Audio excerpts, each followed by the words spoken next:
there is one wedding trend we're likely going to see, and that's brides taking inspiration from Princess Catherine's wedding dress. Wedding planner Tiesha Frazier owns Creative Afflairs, and she's joining us with another look at the wedding this morning. Good morning and welcome to the show. Good morning, Janelle. Well, tell us overall your thoughts on this wedding. There were so many things to see. There were. I think the couple did a wonderful job at making the wedding theirs. There was so much pomp and circumstance, but they took the time to make sure that they did what was important to them, and that is key when you're planning a wedding. Hopefully it's just the only time that you do it, so you want it to be about you and what matters most to you. Making it special for you, the couple. Let's take a look at this first picture here, and we see Catherine out there with her sister standing behind her. What is so special about this too?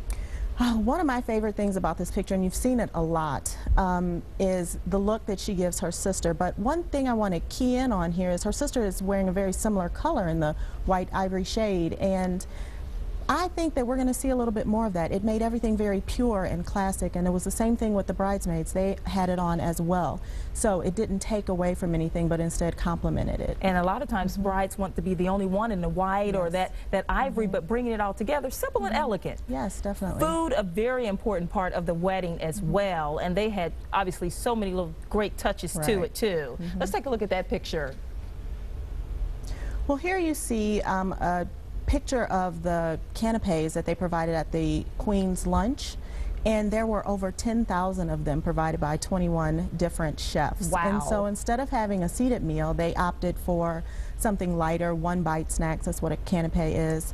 So I think we'll see a lot of that in weddings to come. If the prince and princess can do it, then couples will also say, well, you know, maybe I don't need to have a sit-down dinner either. And all the hats, the invitation asked the female guests to wear hats. We want to see this blue one really sharp, what she was wearing as well. Yeah, I absolutely loved the hats. I grew up in church where they wore hats, and I would love to see that become something popular here out in our formal events. So it adds so much elegance and pizzazz to a woman's dress. And you'll notice there's also not a lot of other jewelry.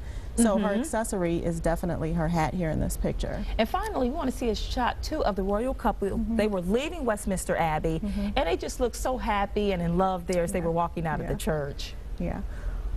One thing I'd like to point out here is her bouquet. It's gotten a lot of attention. You'll notice that it's small, and everybody's like, oh, why is it so small? I don't like it. And, you know, I have to admit, I didn't necessarily love the design, but it's perfect for her body.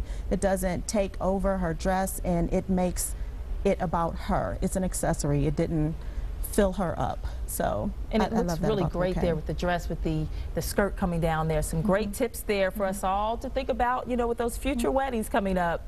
Thank you so much, Tiesha Frazier with Creative Afflairs. Thank you. Thanks, Janelle.